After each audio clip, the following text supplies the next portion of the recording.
Hey everyone, welcome to chapter 3 of organizational behavior. Wanted to spend a little bit of time talking through probably one of the most important topics when it comes to OB. And we're going to explore something that affects every single one of us on a daily basis, and that is who we are, how we think, and in turn, why we behave the way that we do at work. And so OB isn't just about understanding businesses or just understanding people. It's really about understanding ourselves, what motivates us, how our personalities influence decisions, and then why some work environments really energize us and why others may really, really drain us and not be a great fit. So, why does this matter in the workplace? When we talk about individual differences, which was chapter 2, when we look at our personalities, when we talk about attitudes, which is what we're going to talk about today, that really influences how we respond to stress. Okay, not only that, but then how we interact with others and even how satisfied you are at work. And from a manager's perspective, for those of you that are leaders right now or would like to be a leader in the future, understanding this is really going to help you to build a more effective team and improve overall job performance of that team. And so here's a preview of what we'll cover in this chapter. We're going to talk about perceptions and we're going to talk about attitudes. Particularly, we're going to talk about the perceptual process. We'll also talk about barriers to accurate perception. So, what are those things that we think to be true, but really are not? We'll explore that. And then we're going to discuss attitudes, how our thoughts, how our feelings about our jobs really affect our behavior. So things like job satisfaction, organizational commitment, and even how, absenteeism, how turnover can sometimes be predicted just by understanding someone's attitude. Now, as we go through this chapter, I really want you to think about your own experiences because a lot of this chapter really comes down to self-awareness and trying to build these habits in because that's going to make you a really effective leader one day is really taking time to create habits, ask yourself questions, go through some, self-reflection. And so think about some teams that you've worked with. Okay. And have you ever worked on a team where people had totally different work styles and what that was like for you? Have you ever felt energized by some tasks and then felt super drained by others?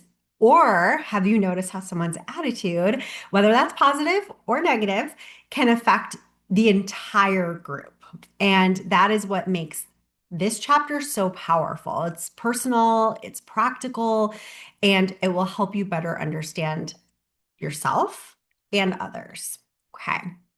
So let's talk about perception a little bit. What is perception? Perception is really the process by which we as individuals detect the way we organize and the way we interpret information to give meaning to our environment. Okay. And it's really comes down to how we make sense of the world. Okay. How we make sense of the world around us, especially with other people. But there's a catch because we all know that perception is subjective. Two people can witness the same exact event and interpret it very differently based on their backgrounds, their personality, their expectations, and their experiences, quite frankly. And that's why misunderstandings often happen at work. It's not because people are intentionally difficult. It's not because they are trying to make things harder for others. It's just because they see things differently. And we need to go into the workplace understanding that everybody comes in with their own experiences, their own backgrounds, their own personalities, their own expectations. And that can really, really affect positively or negatively the work environment. And so there are three key steps in the perceptual process that I would like to go through. The first is selection. So, what is selection? We can't pay attention to everything. So, selection is when we selectively notice what stands out. This could be somebody's appearance, it could be somebody's tone of voice, it could even be their behavior. So, an example, you may end up focusing more on someone who's loud in a meeting than someone who's quietly taking notes, just because that catches your attention. Okay, so that's selection in the perceptual process. The next is organization. It's how we categorize and group the information. Our brains like to sort things very quickly, and it likes to do that in patterns. It likes to do that in categories or even stereotypes. And we'll talk a little bit about stereotypes. And an example of organization is that you might see somebody in a suit and assume that they're competent, or you assume that they're in a leadership role. That's how our brain is organizing that information and trying to make sense of it. Then the third thing is interpretation. So finally, we assign meaning. So based on our past experiences, based on our beliefs, we decide what someone's behavior means, which isn't always accurate and isn't always the best thing to do. So an example is if somebody shows up late to a meeting, do you think they're lazy, or is it that they're stuck in traffic? So one thing I like to tell students, and I like to tell people at work that I work with, that I train, especially leaders, is master your stories. Master the things that you tell yourself. Don't jump and make, such a big thing. You're going to interpret something and you're going to make an assumption out of it. And you really need to see it for what it is and think about the context, not necessarily the person. Now, the last part, this interpretation, is especially important because interpretation will often drive our reactions and our decisions. Now, why does this matter in the workplace? The way we perceive others affects a few things. One, I think it affects how we form first impressions. It definitely affects how we evaluate performance, how we communicate and collaborate for sure, and how our inclusive or biased our workplace becomes.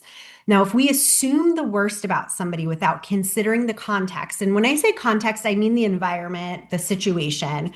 When we assume the worst, we damage trust.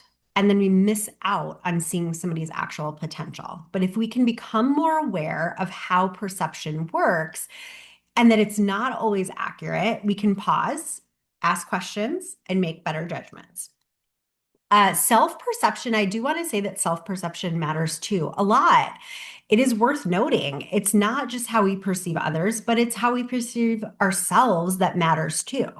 Do you see yourself as capable? Do you see yourself as a leader? Do you see somebody that deserves a seat at the table? Your self-perception shapes your confidence, your communication, your performance. And often we end up holding ourselves back more than anyone else does. So you have to be aware of that self-perception as well. And final thought on the perception piece is that, you've probably heard the saying, perception is reality. Perception isn't always reality, right? The big takeaway here is perception isn't always reality, but it does drive behavior as if it were reality. And so in organizational settings, being aware of this can really help you to be more empathetic. It can help you challenge your assumptions and create space for clearer, more respectful interactions. Okay. And so now we're going to talk a little bit about barriers to accurate perception. Okay. Now, even if we don't mean to, we often misread people's behaviors. We make assumptions. We rely on shortcuts to interpret what's going on. So, kind of in line with that interpretation of the perceptual process, these are mental shortcuts that we're taking, and that's how we make sense of the world. But that can also lead to biases and inaccurate perceptions, especially at work. And because our perceptions of others really influences the decisions that we make, who we hire, who we trust, who we promote, even how we give feedback. If those perceptions are off, it can actually create real problems, miscommunication. It could create favoritism. And then in more serious situations, it could even be discriminatory. And so let's look at some common barriers that actually distort our ability to perceive others accurately. And there are a few. The first is stereotyping, and I mentioned that a few minutes ago. But stereotyping happens when we assume that someone must have certain traits because they belong to a particular group or they share a common characteristic. It could be based on gender, it could be based on age, race, profession, anything really. It is mental shortcutting. And while it can feel very automatic, it often leads to unfair or inaccurate assumptions.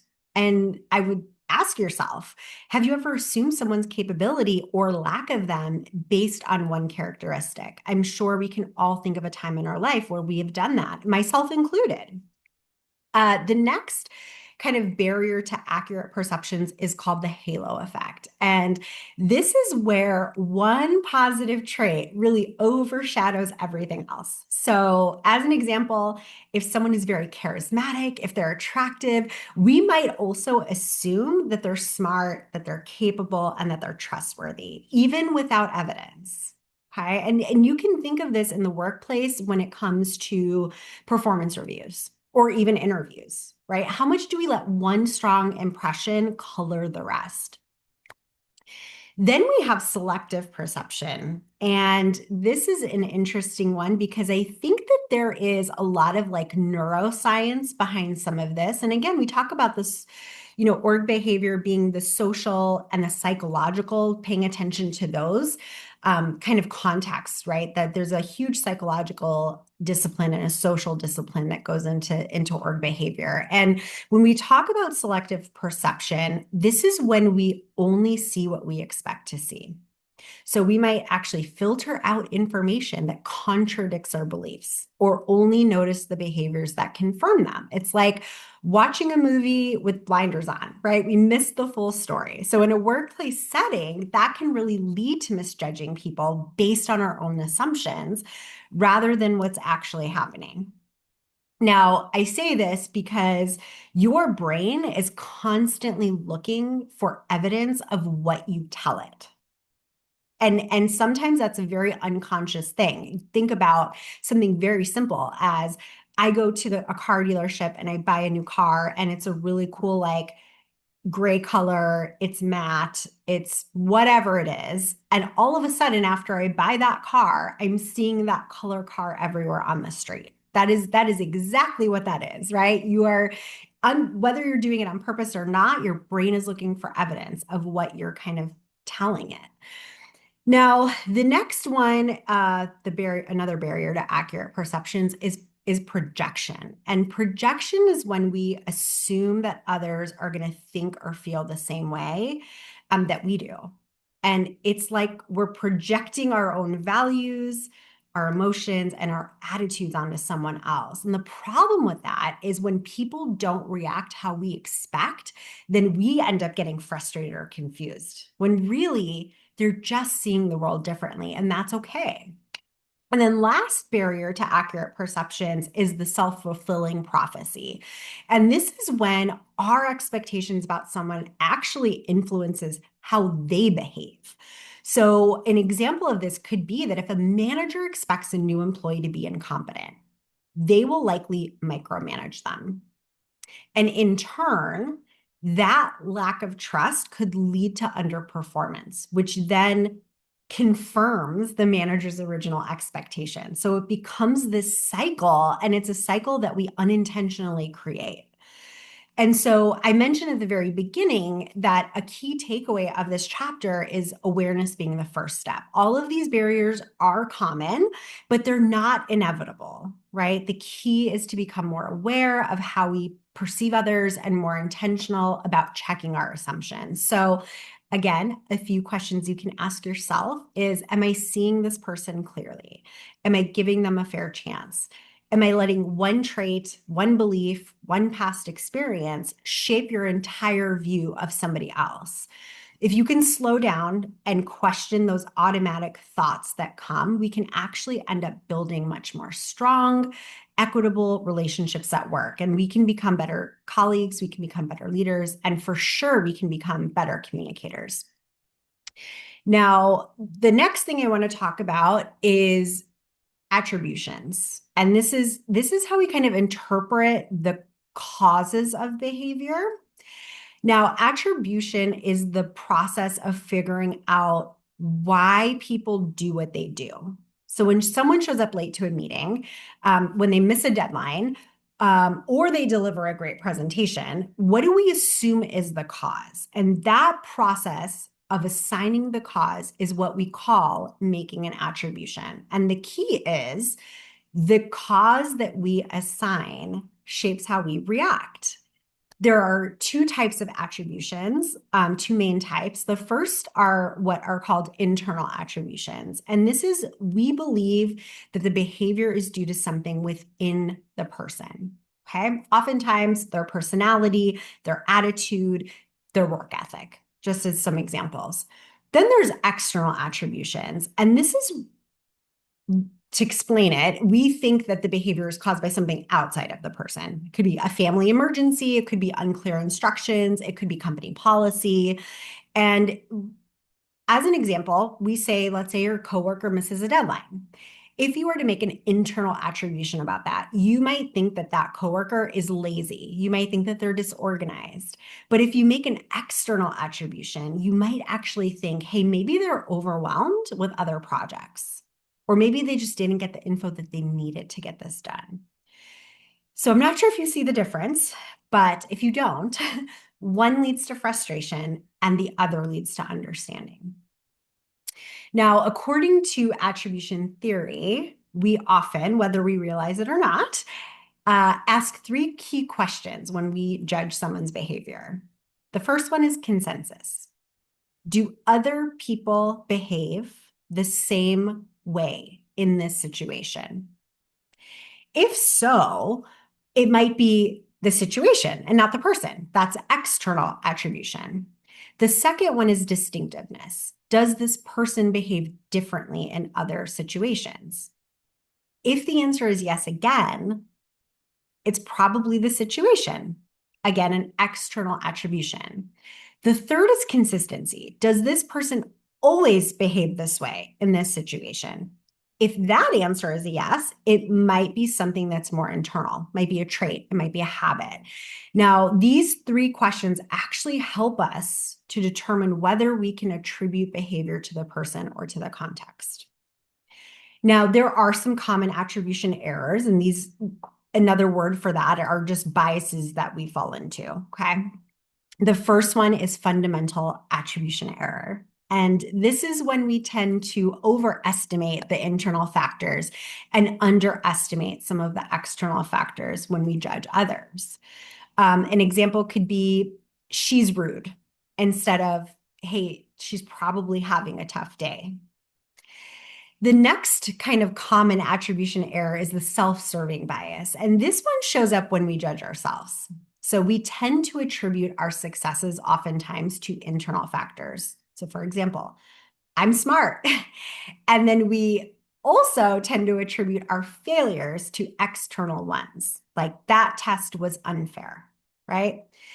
And all of this that I'm talking about with you right now, it's human nature. It's all human nature. And it comes down again to awareness and knowing when to stop those automatic thoughts and just ask some key questions. But when it comes to, whether it's self-serving bias or whether it is fundamental attribution error, of those two, both of them distort reality. And it can hurt our relationships and it can hurt our decision-making at work. So the next thing that I want to talk about is I want to talk about attitudes, because this is now what we do, okay? Attitudes are what we think, we feel, and we connect that to our behavior, right? So what we think and feel connected to our behavior, it becomes what we actually do. Now, a lot of people think of attitudes as just opinions. But when it comes to organizational behavior, they actually play a huge role when it comes to how people engage with their work, how they interact with others, and how they perform in teams. So I'm going to break it down a little bit. Let's talk about attitude and kind of define it a little bit. Attitude is really a psychological tendency that is expressed by evaluating something with a degree of favor or disfavor. Okay, so in other words, it's how we feel about something and what we believe about it. Now, attitudes have three components. The first is affective with an A. So that is how we feel emotionally. Okay, like I love my job. Okay, that impacts my attitude. That is one component of attitude. The second is cognitive, and that is what we believe or what we think. And we could say this job uses my strengths. That is a cognitive component of attitude. Then there's the behavioral component of attitude, and this is how we're likely to act. This is when we say things like, I'm going to give it my all. Now, all three of these components actually influence each other.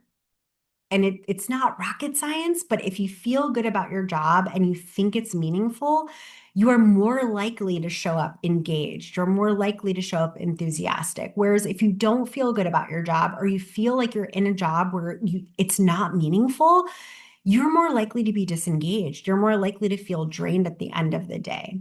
So know that affective, cognitive, and behavioral components all influence each other when it comes to attitude and how we behave, right? What we actually do.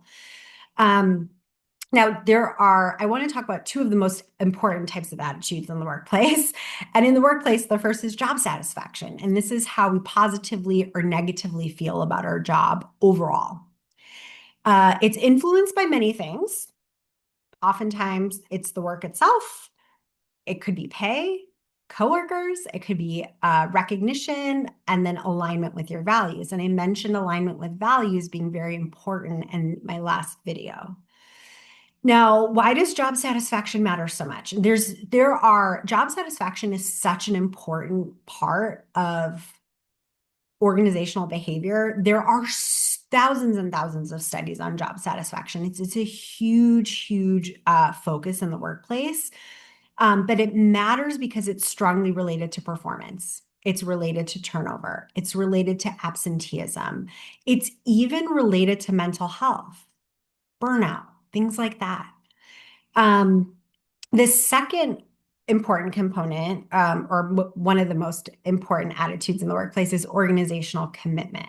And this refers to how emotionally attached and loyal we are to our organization.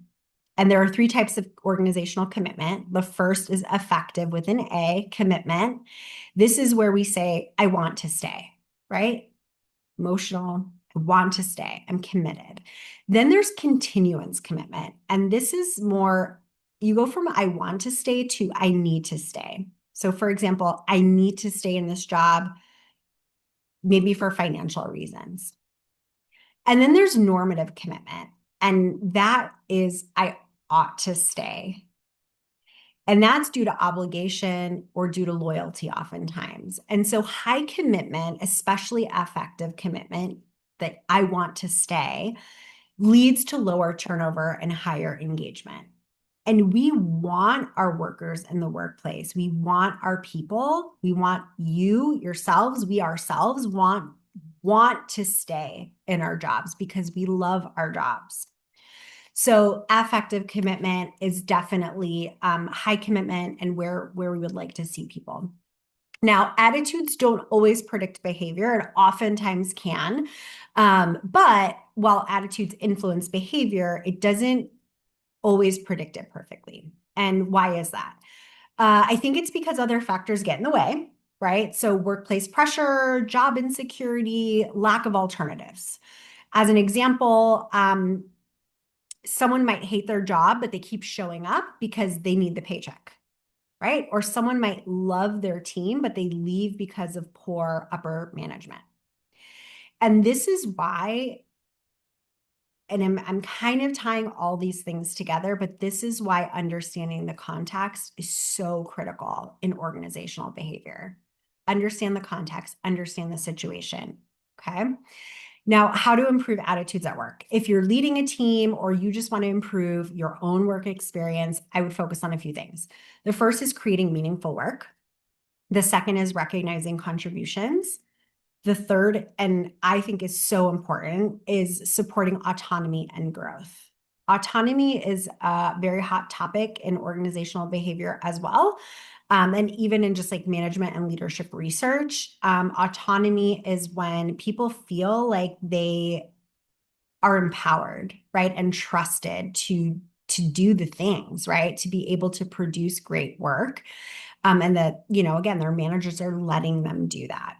Building trust and fairness is another really important one, and then fostering a positive culture. And when people feel valued, when they feel empowered and connected to the mission of the company, their attitudes improve. And when attitudes improve, so does behavior. So take a moment to reflect. Other things you can ask yourself if you feel like you are maybe having a poor attitude, or you feel like somebody else might be having a poor attitude. You can ask yourself, how satisfied are you in your job? How satisfied have you been in past jobs? You can ask, what's made the biggest difference in your attitude? That's a great question. Has it been your manager historically? Has it been the work itself? Has it been your team? And these answers might be different based on whatever company you've been with, right? It's not static.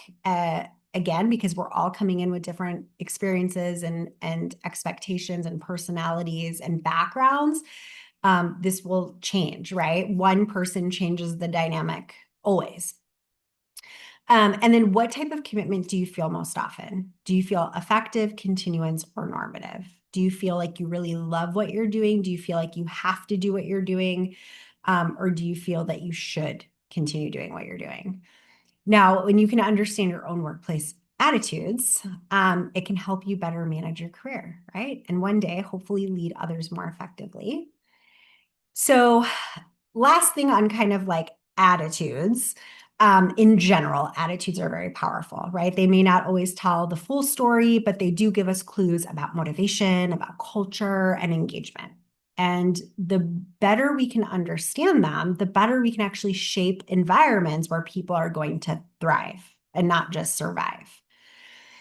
Now, let's zoom in on some specific attitudes, work-related attitudes that directly shape how people behave at work. And we've talked about job satisfaction, we've talked about organizational commitment, but those are just one part of the bigger picture. There are other key attitudes that actually influence how engaged, productive, and aligned people are in their roles. And the first one is job involvement. Right? This is the degree to which someone identifies with their job and sees it as a central part of who they are. I believe in my first video, I talked a lot about identity, right? People tie their work to who they are. And when someone has high job involvement, they don't just show up, they are mentally and emotionally invested. Their job feels meaningful. It matters to them. And that's great for productivity and morale, but it can also lead to burnout if there aren't clear boundaries or support systems in place. So, as a future manager or teammate, remember that involvement is great, but balance is essential. Okay. And then I want to revisit, I talked about word commitment, right? Effective commitment is you want to stay. Continuous commitment is you feel like you have to stay. Normative commitment is you think you ought to stay out of obligation.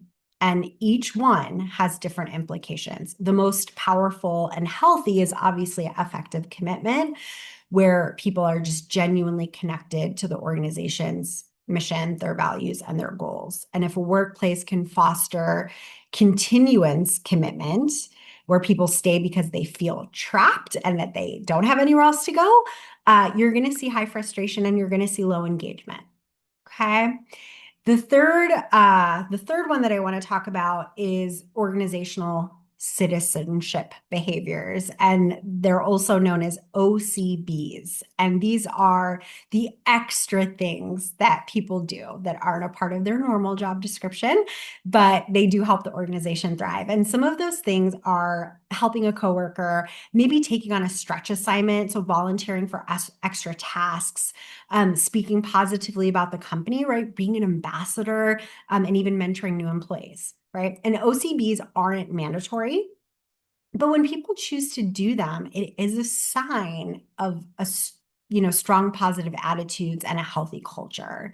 And leaders who recognize and reward OCBs often build teams with higher morale and lower turnover. And then finally, I want to talk about employee engagement. Okay. And engagement is more than just satisfaction, right? It's about how emotionally and cognitively connected someone is to their work. And so an engaged employee is enthusiastic. They find meaning in their role. They feel empowered to make decisions. I talked about autonomy a little bit. And they go above and beyond. And organizations with high engagement levels tend to outperform others in a lot of areas: innovation, profitability, customer experience and satisfaction. So, how do we foster engagement? Um, five things, right? I think one, provide purpose. Two, build trust. Three, offer growth opportunities. That's very important, right? People want to see that there's a runway. Recognize contributions as fourth. And then fifth, encouraging collaboration and autonomy. Okay. And the bottom line is attitudes like job involvement, commitment, OCBs, employee engagement don't just affect individual performance, but they shape entire cultures and they influence how teams interact. They influence how change is embraced and how resilient an organization is when things get tough. And if you're in a leadership role, it's not just about assigning this task to this person and this task to this person, but you play a role in shaping attitudes. And you do that through vision. You do that through communication and through support.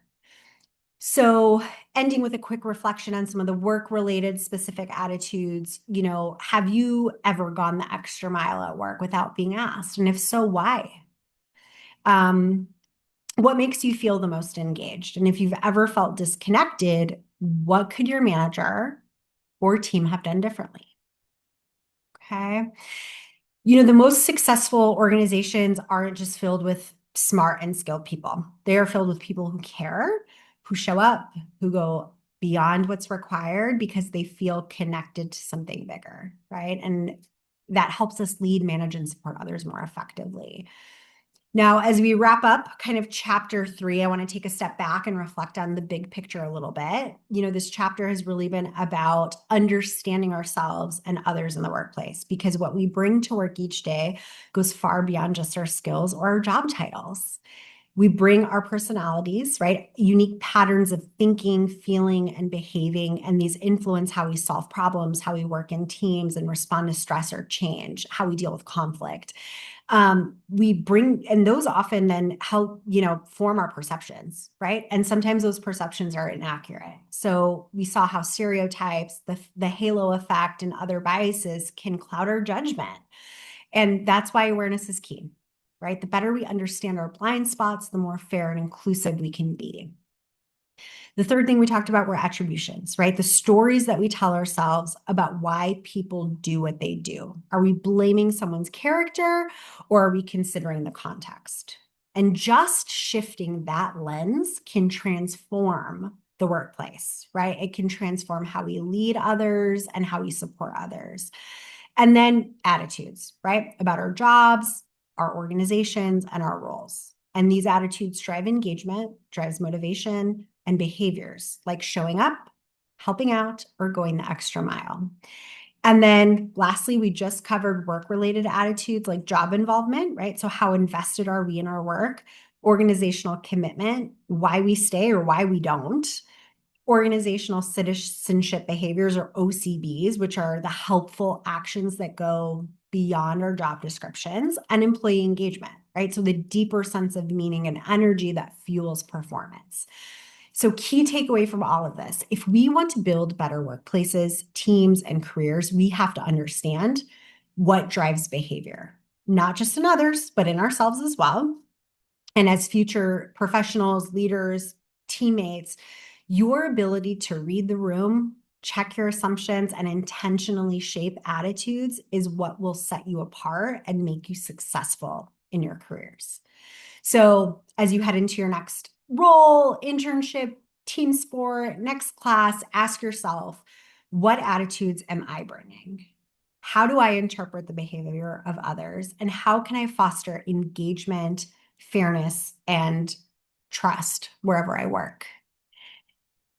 So this is where organizational behavior gets real, right? It's about people. And when we understand people better, we can lead, collaborate, and thrive at a whole new level.